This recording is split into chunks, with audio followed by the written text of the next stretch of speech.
الاهلي وانبي ماتش مش صعب على النادي الاهلي.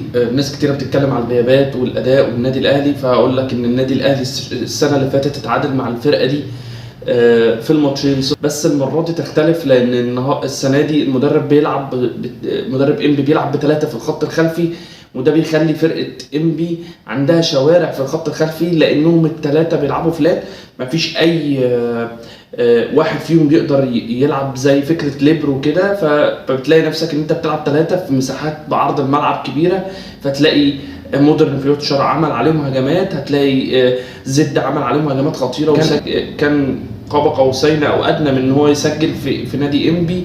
هتلاقي بيراميدز جاب جونين في دفاعات شوارع، هتلاقي في كل الماتشات انبي في كل اللقطات اللي بعرضها لك دي انبي دفاعه شوارع. اتمنى بس في الختام ان النادي الاهلي بكره يريح وسام ابو علي ويريح مروان عطيه. سلام.